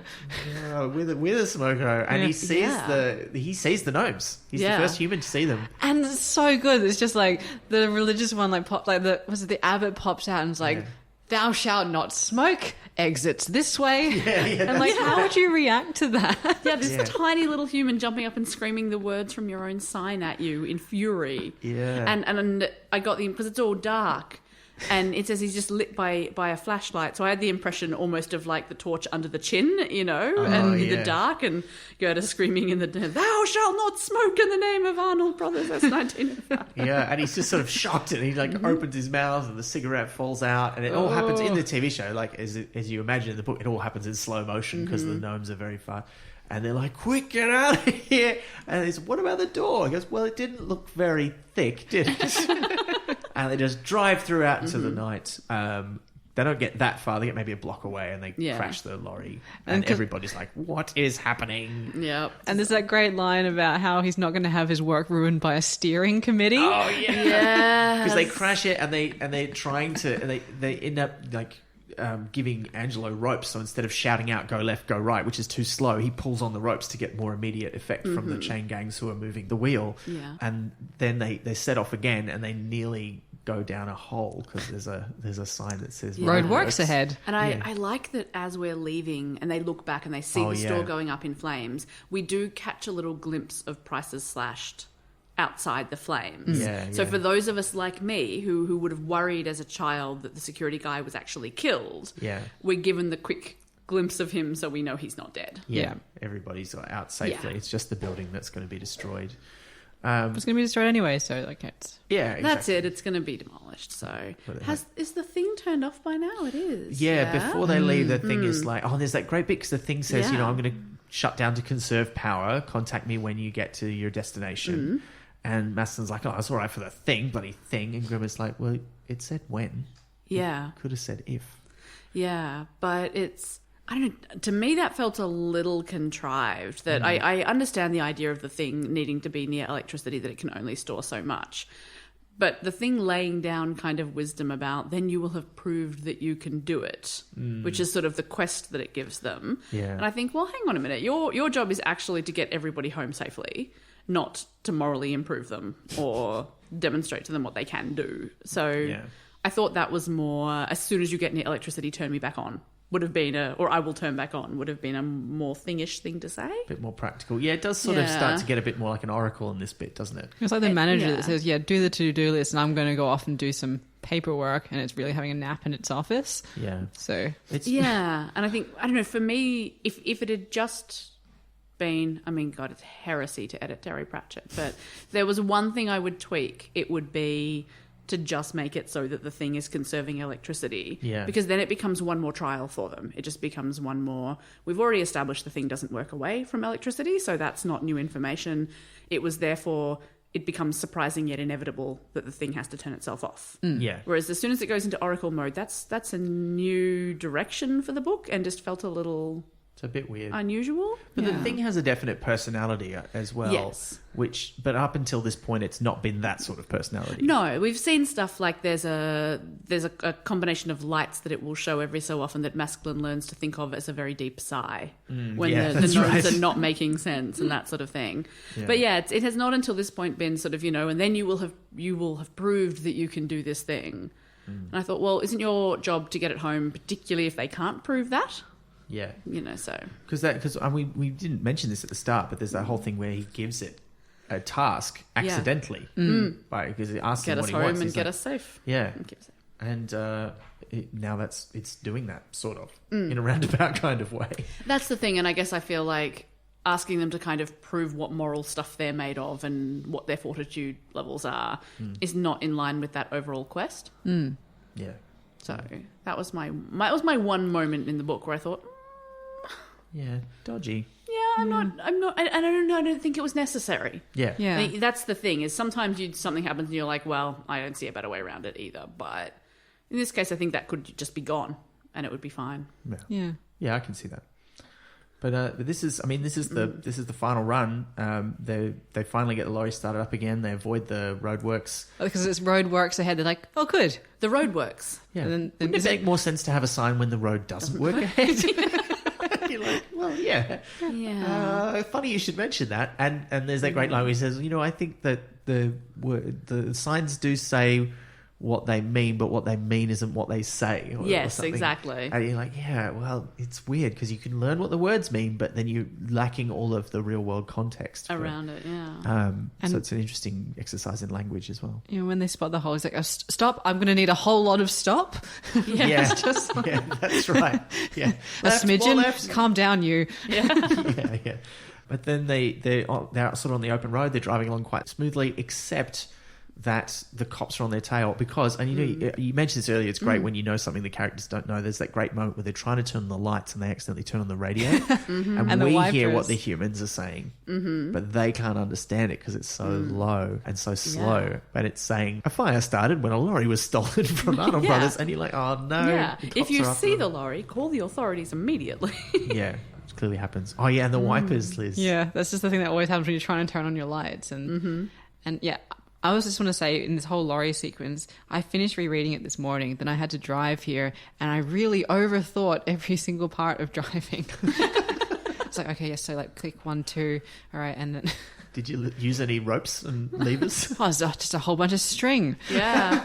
I mean, that's her normal driving, though. So Oh, right, okay. Yeah, I got a steering committee. I sit in the back. Oh man, it's like that is it a Mr. Bean episode Yeah, I where was he's just taken the seat out of the front of his car so he can get changed in the back seat, but he drives like by things attached to the wheel. Oh, I was thinking then where he has bought too much furniture from the store and he ties an armchair to the top of his car and he's driving through the windows with brooms. That's right. Yes. Oh, terrible. Yeah. But also great. But wonderful. It's a Mr. Bean for every Pratchett. There There is. is. There you go. But they outwit the cops by stopping the lorry. You and mean all the hiding. price is slashed? Oh, price is slashed. Well, because they see price is slashed on the road, who's like waving to them, stop, trying to get them to stop, and Angela's just like, it's only price is slashed. We can run into price is slashed. We can And just run over prices slash. But- That would be good. Masklin is like, I'm pretty sure it's actually just a human, and it dodges them. And Gerda's like, yeah, I'm not sure that was price is slashed. His uniform was the wrong color, and also he had a car with a flashing light on top. Yeah. But he's like, but he had the terrible torch and the peaked hat. Yeah, but they're beginning to differentiate a tiny bit more between humans. I mean, they never differentiate that far. No. You know, they really the only humans they sort of stay interested in the future are Arnold Brothers descendants. Yeah, and this is like when they on this journey is also when Angelo reveals that he thought maybe we didn't need any of that Arnold Brothers Price is Slash stuff now that we're out of the store, and Gerda's like, oh really? I don't know about that. Yeah. Yeah. And Goethe's almost immediately formulating a new kind of philosophy in which the whole world, the outside, is also a part of Arnold Brothers' creation. And, you know. Everything under one roof. Yeah. So this, you know, the religion can't go, therefore it must adapt. And he's adapting it almost instantly and explaining it almost instantly. Yeah, like you're saying that it must have been Arnold Brothers' design that Masklin and the others came to the store to save them from the explosion. And he's like, well, the explosion only happened because we caused it. Yeah. But they stop the lorry after they dodge the other Price is Slashed, and the police car stops behind them. And there's that great little interlude, which is just from the position of it's sort of like if you were watching and you could understand what was being said. Yes. These policemen go up to the lorry and they're like, there's nothing in there but bits of string, which is the first dialogue you hear in the TV show is that scene. Yeah. And So after that, they're going to be doing a whole bunch of string theory. Yeah, oh no. Solving some knotty problems. Oh, Getting really tangled up. oh dear. getting to the end of their rope. Too many jokes? Nerves fraying? It's never too many jokes. It's but- spinning a yarn. But let's Yeah. not continue. Oh, God. See, now that I join in, it's just... Yeah.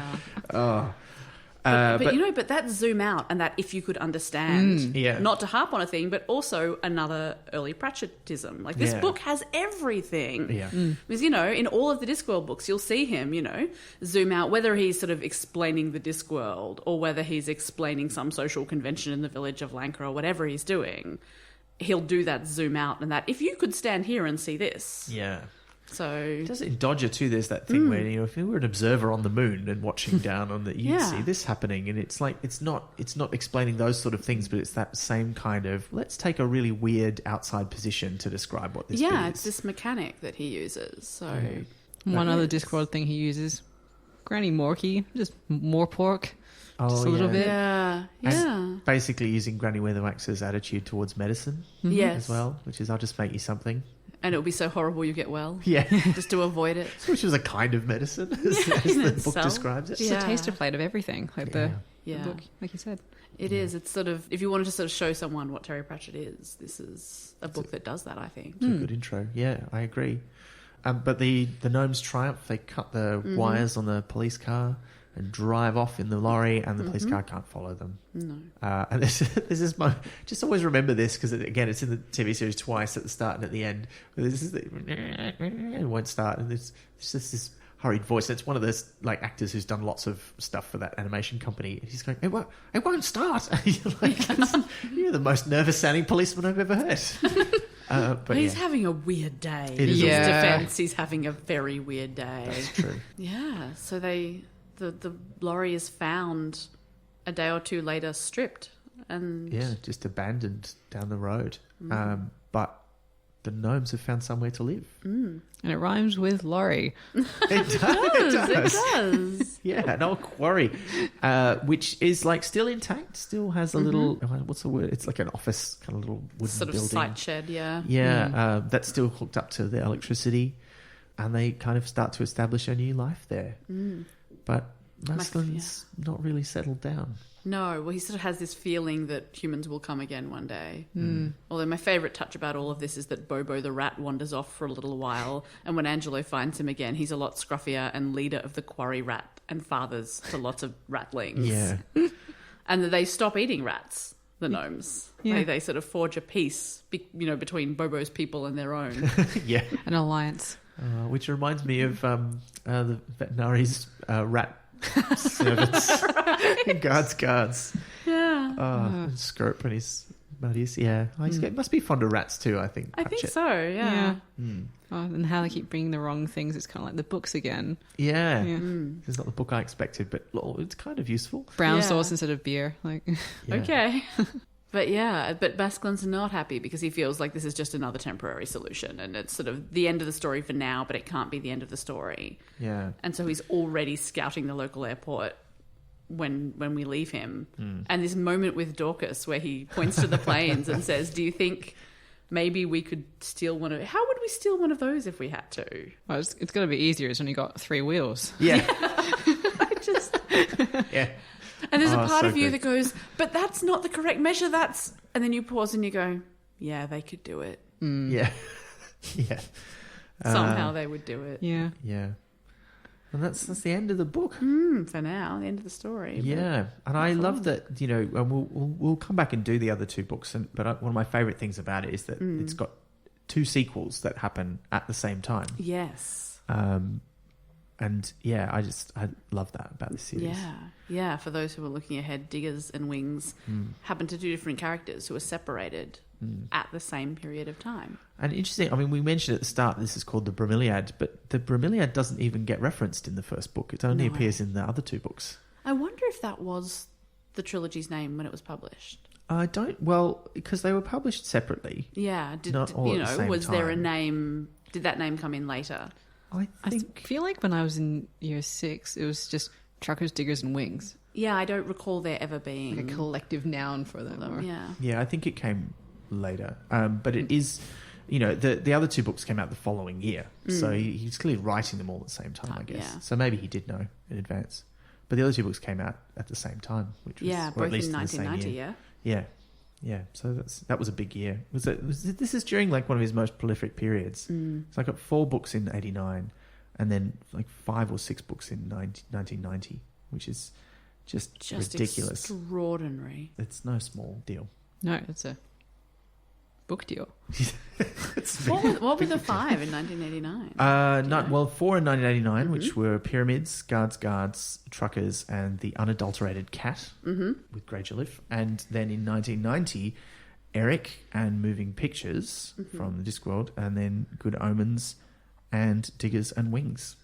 So, I mean, like a lot of these are big books. Yeah. It's not like they're all shorter or something. No, I mean, Eric's a bit shorter, Yeah. and Diggers and Wings are a bit shorter because they're, younger reader books. But They're big ideas crammed into smaller books, which arguably is harder Sometimes to takes write. longer to do. Yeah, Yeah. absolutely. yeah. Yeah, I must say when I'm running a middle grade, I sometimes find it harder to make the story fit into 55,000 or 60,000 words than I would into 90. Yeah. Yeah. How different is it? Like, you've written for several different age groups. Yeah, it is and it isn't. So yeah, I write young adult books, which have a pretty substantial adult audience as well. And I write middle grade. And I sort of just think of middle grade readers as readers with slightly less life experience. Yeah. So, they're not stupider, but they're interested in slightly different things and they process in a slightly different way. So, I mean, like the obvious stuff is generally you won't have sex scenes in a middle grade, but it's mostly because they're not interested. Yeah.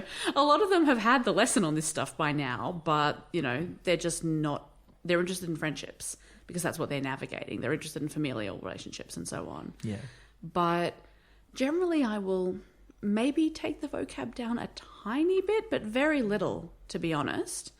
And I think there's room with middle grade to sometimes process emotions a little bit more on the page, because kids are still learning to do that when they're younger readers, and they're learning to put words to it as well. So there can be, books when you're in sort of grade 4 and 5 can be a lot about realizing that you're not the first person to feel this feeling, and feeling less alone because you realize other people have felt embarrassed by that, or, scared or alone, or what have you. And that's sort of really obvious when you go to contempt books. Like, when I was a kid, I was reading Judy Blume and reading like Tales of a Fourth Grade Nothing and going, oh, I'm not the only one with a younger sibling. I'm not the only one, this, that, the other. Whereas I think sort of fantasy and science fiction give you a little more distance. And sometimes that can be a much better way for kids to process that stuff because it puts a little distance between them and the thing. Feels a bit safer. But on the whole, I still put in pretty rich description. I put in pretty complex stuff. Characters die and are killed in these books. Yeah. But I think my description would be that the readers have a little less life experience, so maybe I help them process a tiny bit more. And I once heard someone say that middle grade is a bit more about saving the world, and young adult fiction is a bit more about saving yourself. In that middle grade, you're sort of still trying to put all the bits of the world in their places. Why are you asking, who are you? And I think that's often, though not always, the case. There's a lot to think about. So yeah, it's really interesting watching what they take out of it. Like I think, in one of the things that is almost quite casually said in my first middle grade book is they're threatened with exile if they betray the group. And I got a beautiful letter from a mum who read with her daughter, who said her daughter said to her, "What's exile?" And they ended up having a long conversation about what it means to be forcibly separated from your home, which is obviously a really relevant question today. And she said it was her kid's first moment of really getting her head around that. And I mean, the thing is, that's down to her mum's wonderful explanation, not down to a throwaway line that I put. I mean, well, I suppose it wasn't throwaway for the characters, but it wasn't down to my line. It was down to the way her mum discussed it with her. But those readers are coming across a lot of stuff for the first time in a way that older readers aren't. And so that can be where you give them a little extra assistance processing it. I wrote an article about Enid Blyton books like a long time ago, and I had a column called Is It Okay? And I was like, is it okay to read Enid Blyton books? Because a lot of the attitudes are outdated. And my conclusion, as you can probably guess, was yes, it is. Just think of them in the context and embrace the questions as they come up. And one person commented, which I thought was great, that growing up their mum had read the Enid Blyton books, and then afterwards they'd sit down and discuss what was good, what was bad, what's changed. And I just thought that was really great parenting as absolutely. Well to just handle that, because there's so much like the girls can't come, they can't ride their bikes up the hill fast enough, and also they don't think as quickly as we do. And I'm like, you're a woman writing this. But yeah, and so if you've got a parent or a teacher or an adult who will say to you, oh, do you think that's true for you? Do you think you couldn't ride your bike as fast? So valuable. Then yeah, fantastic. And a lot of co-reading does happen.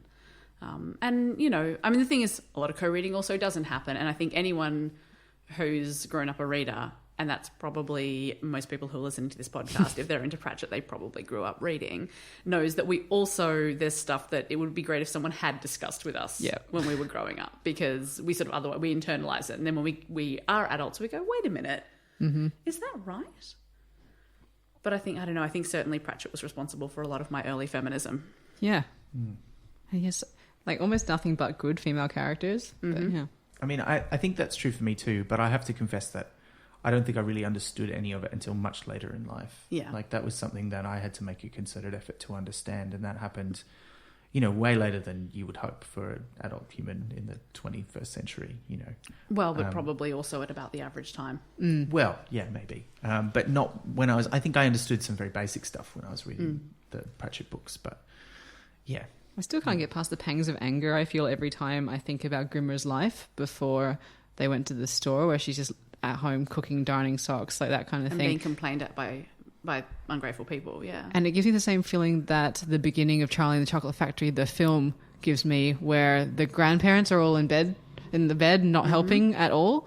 and the mum's like working 2 jobs and the dad's working 2 jobs and Charlie's doing all this stuff. And then the moment he gets a ticket to the chocolate factory, suddenly Grandpa Joe can do all kinds of stuff. I'm like, what were you doing before this? He's going to end up on a current affair. Yeah. Yeah. These layabout sort of... What's the opposite of millennials? Like, That's a good question. Baby boomers. No, they're too old for that. Centurions? Children of the Depression. Yeah. Centurions, I like that. Centurions, yeah. Okay. Something else I'm interested in is that it was written in the late 80s. It is about a very old-fashioned department store, and there's a lot of stuff in it that has probably dated a bit. How do you think this would go with the target age group reading it now? I think they do okay. I actually think younger kids are better with stuff that they don't understand. Maybe because they're quite used to not understanding things. Yeah. The world is full of that stuff. But, I mean, when I was growing up reading Enid Blyton, I didn't know what any of the food they ate was, but I just went, oh, it's food. Yeah. You know, I don't need a placeholder food image in my head, you know. It's potted shrimp. Like, what is that?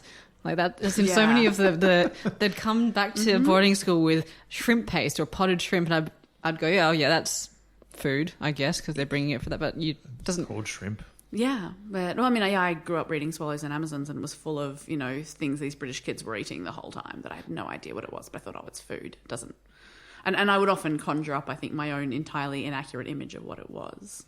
Or Babysitter's Club. Like I only recently found out what graham crackers are, or s'mores, which I don't, because you have to. It's like that thing again. You have to understand what graham crackers are to understand what s'mores are. So you got to take it back to biscuit. It's analysis. critical. Yes, biscuit path analysis. Exactly. If you want a s'more, you're going to first need a graham cracker. Yeah. Wow. But if you want a graham cracker, you're going to get access to the American food store because there's no equivalent in Australia. And everything I know about them, I know from Buffy. So yeah, monkey doesn't get pants. Or the monkey is the only one with pants. Pants are involved, and there's a monkey. Okay. Yep. Yeah, but yeah. So I think kids would do fine with it because I think they're quite accustomed to just putting in those mental bookmarks, and I don't think they bounce off if they don't understand. Whereas I actually think adults who are more accustomed to understanding everything are quicker to bounce off sometimes and less patient with waiting to find out what something will be. Cool. Well, we didn't get a lot of questions from listeners this time around. No, did you? I had a look and I couldn't actually find any. They don't know about the joy of truckers yet, but now they will. Yeah, I had a look and I couldn't find any. Yeah, I couldn't find any either. So I'm sorry if we've missed your question, and we will tackle it in a different way if we've missed it. Profuse apologies, but I have a question, so I'm just going to use the fact that I'm here to ask my question and ignore Go for it. So they had the thing that we mentioned earlier about how he didn't understand wind until he realised that it was the trees moving around that caused it. So I wanted to ask you, what's a weird thing that you like a conclusion you drew that's logical but wrong as a kid or even recently? Because I had one while you're thinking, because that's one to spring on you. I had one that was like, oh, maybe I can solve the common cold. I had this in year 9, and I was like, okay, so colds work through different phases. You get the sore throat, then you get the runny nose, and then you get the cough, right? Yeah. And now this is going to get a bit mucusy, so I'm sorry if you're squeamish.